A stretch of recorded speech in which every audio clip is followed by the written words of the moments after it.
que não necessitam de arrependimento. Lucas, né? Jesus falando do quê? Falando do pecado. É isso? Haverá mais alegria no céu por um pecador que se arrepende. É isso? Do que os justos, né? E em outro momento ele também disse: eu não vim para os santos, para os justos, eu vim para os pecadores. E assim foi a trajetória de Jesus, ao lado daqueles que necessitavam, e eram os pecadores. Então, há registro do encontro dele com uma mulher adulta, né? Que ele teve a intercessão dele, foi importantíssimo, porque a hora foi ser apedrejada. O encontro dele com a samaritana, né? No poço de Jacó, no meio do deserto, uma pecadora que estava ali, uma mulher que já teve vários maridos, ansiosa, sempre insatisfeita, sempre em busca de algo, tentando preencher, né? Se preencher-se de algo. E Jesus falou: tem uma água viva para te oferecer, que uma vez que você tomar essa água aqui, você nunca mais terá sede, porque a água que você tira desse poço aqui, você vai tomar de manhã, de tarde, você está com sede de novo. Então, Jesus ele está sempre... a trajetória dele é sempre na direção dessas pessoas que são consideradas pecadores. Será que a gente sabe o que é pecar? O que é ser um pecador? Será que a nossa noção de pecado ela não está muito enraizada nas religiões, nas doutrinas, na forma como nós fomos doutrinados, na forma como nos ensinaram o que é certo, o que é errado, o que é pecado, o que não é? Então, são coisas que a gente precisa questionar, né? Se a gente for fazer uma análise etimológica do pecado, a palavra pecado. Pecado vem do grego. E pecado, em grego, significa única e exclusivamente errar o alvo. Então, pecado é quando você erra o alvo. Não é isso? Era dessa forma que era ensinado que era pecado na época de Jesus. E qual é esse alvo? Qual é esse objetivo que ele está errando? O alvo, Jesus veio mostrar para todos nós, reiteradas vezes ele disse isso, que o alvo é o reino de Deus, o reino dos céus. Não é isso? Esse é o alvo. É isso que a gente tem que perseguir. E aí, ele fez questão de mostrar para todos que o objetivo máximo da existência, o objetivo da vida, o que dá significado à existência é justamente nós acertarmos esse alvo. Até aí, tudo bem, né? E onde que está esse reino de Deus? Hã? Ele mesmo disse. Estou atirando ali, lá, colar. Mas o reino de Deus não está ali, não está lá, não está colar. O reino de Deus está dentro de vós. Então, se nós estamos errando esse algo, porque nós estamos envolvidos com aquilo que está fora de nós, portanto, nós somos todos nós. Todos nós somos pecadores. Esse é o pecado original da vida. Nós vivemos a ilusão de que o reino de Deus está fora. O reino de Deus está no mundo. E a gente aponta a nossa flecha para esse alvo, acreditando que o reino de Deus, a felicidade, a realização, está na conquista de uma condição melhor no mundo. De um título, de uma conquista, de uma posição social, de bens materiais, de uma relevância qualquer, de um respeito que você precisa alcançar, né? Então a gente está sempre errando algo. É isso para pecadores. Se o reino de Deus está dentro de nós, é para lá que nós temos que apontar nossa flecha. Enquanto nós estivermos apontando para o lado errado, nós seremos pecadores, sim.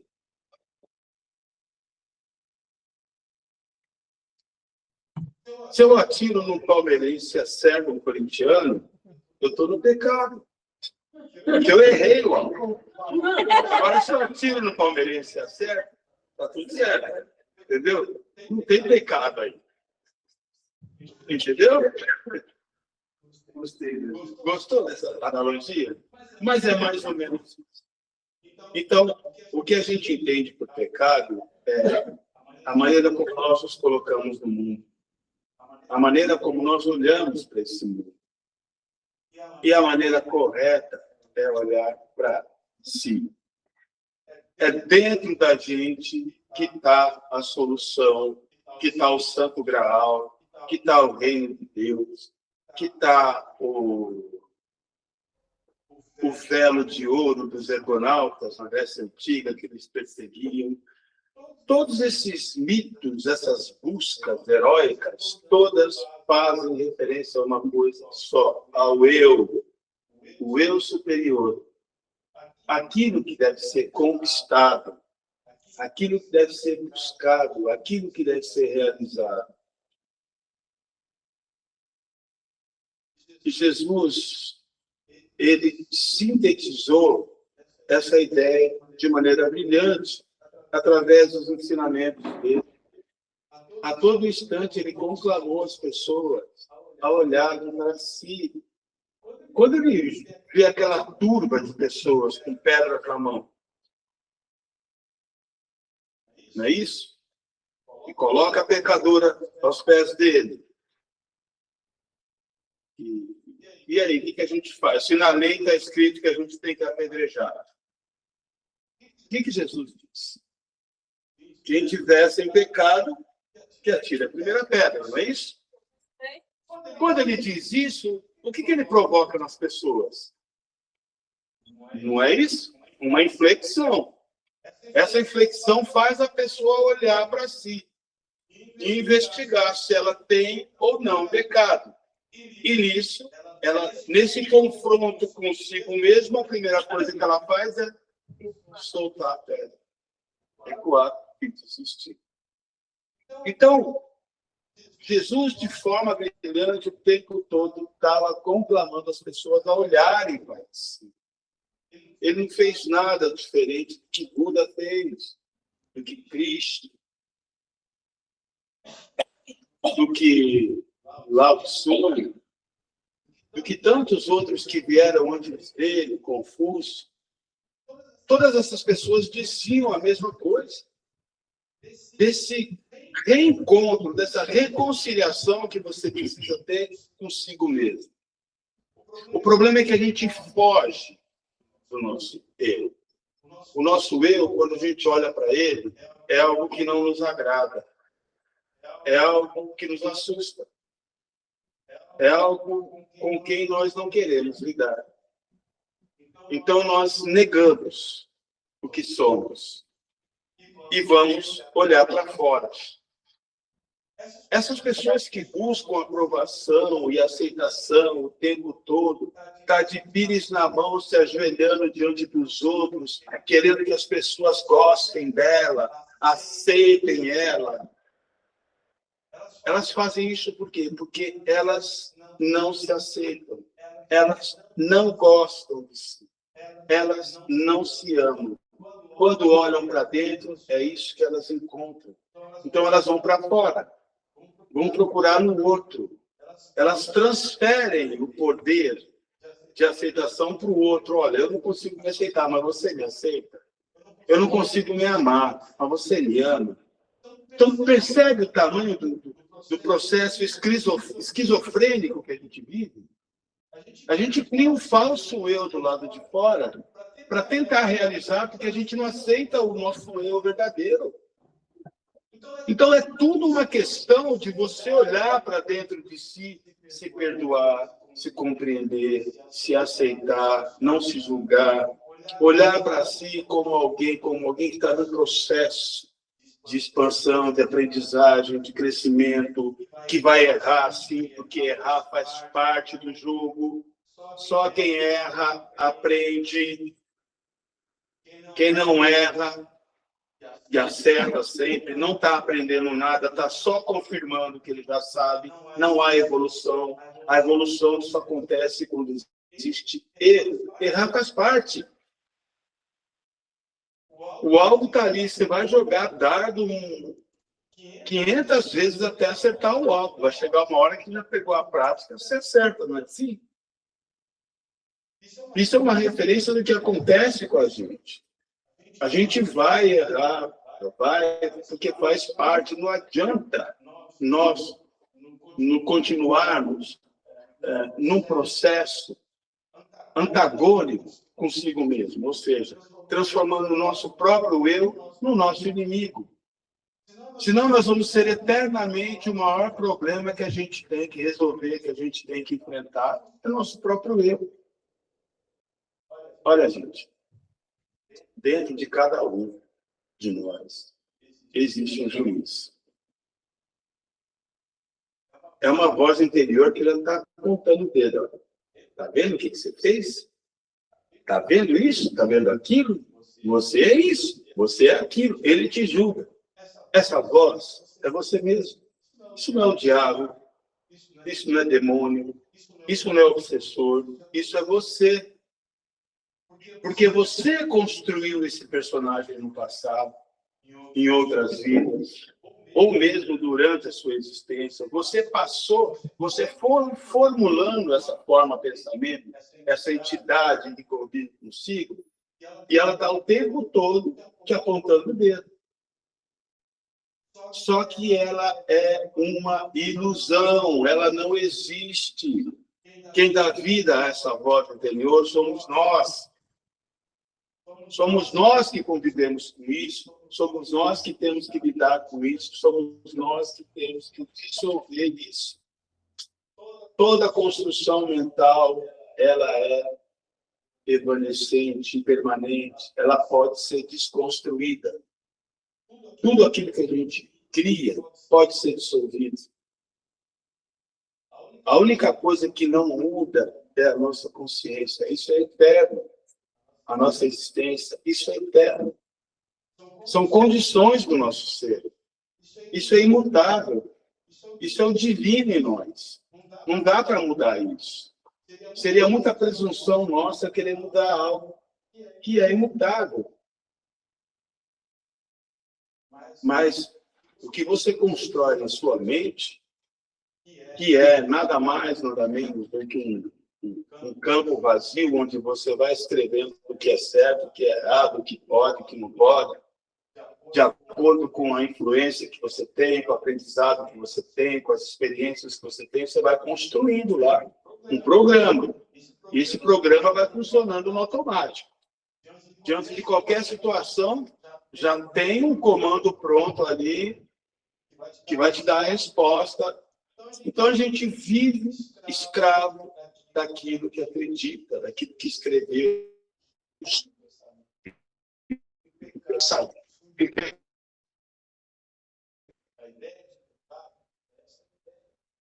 A ideia de pecado, porque em tese, pecado não existe. O teu verdadeiro eu, ele não é pecador que nunca foi. O teu verdadeiro eu é divino. O pecado é apenas uma reprodução das suas crenças, daquilo que você construiu de convicções, da maneira como você olha para a vida, para o mundo, para o outro. E a gente, por ter uma consciência pouco expandida ainda, a gente não enxergar o todo, não enxergar a lógica universal, a gente fica preso nesse.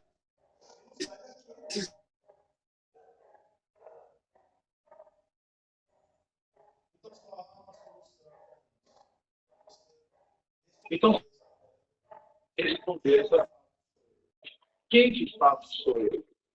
O que sou eu? Será que eu sou esse que faz isso, que faz aquilo? Não, você não é o que faz. Você não é o fazedor.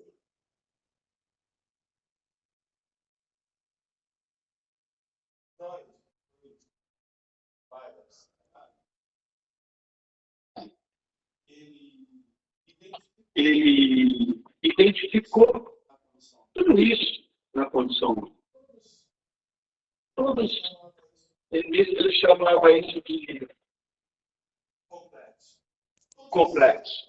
Todos esses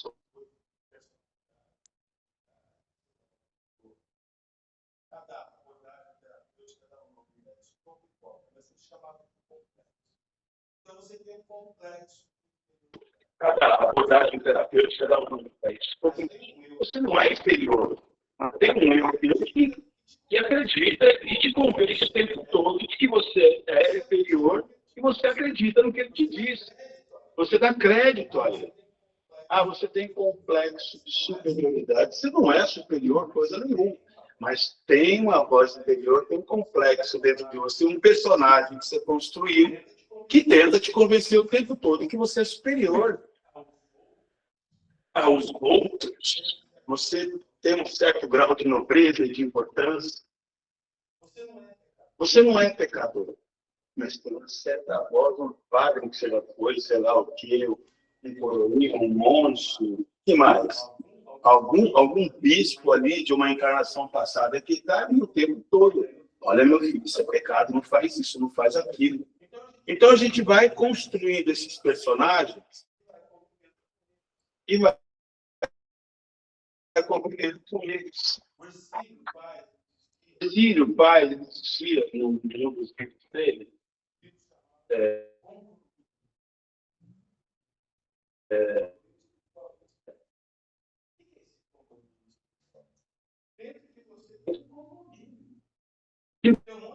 Você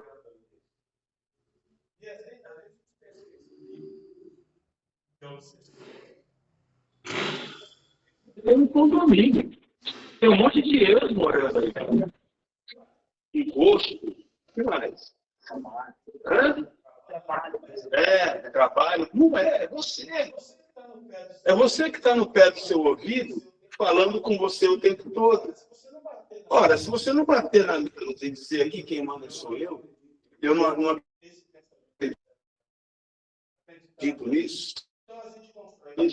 Então a gente constrói pessimismo, os nossos medos, eles são resultado dessa interlocução com esses personagens, né? As nossas limitações, as nossas convicções de fraqueza, de potência, de incapacidade, de pobreza. Às vezes a pessoa não sabe o que é pobre, ela é pobre porque ela dá ouvidos a esse personagem pobre que tem dentro dela, que exerce uma ascendência sobre ele, que é uma voz forte e potente no pé do ouvido dele o tempo todo, e ele, tá bom, tá bom.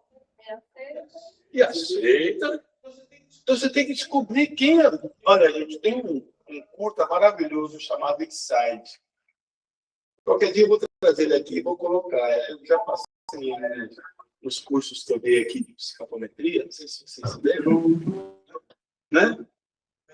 Mas quem tiver curiosidade, pesquise. Chama Inside. O que é? Isso. Inside quer dizer dentro. INSIDE. Inside. Personalidades. Inside personalidades. Busca isso no YouTube. Vocês vão ver um curta de 2 minutos. É maravilhoso. Ele consegue, de forma cinematográfica, mostrar o que se passa dentro da gente. É uma loucura isso. Então, discernir sobre e o que não é. A gente é discernimento. É isso que Jesus quis dizer. A solução do pecado é você acertar esse alvo. Está dentro de você. Enquanto você ficar para fora, olhando para o outro provocando dentro de você sensações que não são boas, ou seja, você fica sendo meio que manipulado por esse campo energético, mental, e não sai disso, você vai viver no pecado, porque você não está dentro de você, olhando o que você é. Você está construindo uma ideia de você muito limitada, muito pequena. E nós somos deuses. Isso não é o Paulo Tavares que está falando. Isso foi o próprio Jesus. Nós somos deuses. Vocês acham isso pouco? Vocês acham isso pouco? Será que ele jogou palavras ao vento quando ele disse isso? Sois deuses. O que eu faço, vocês podem fazer até mais. Então, o que existe dentro de nós é divino. Só que nós não estamos identificados com a nossa essência divina, nosso eu divino.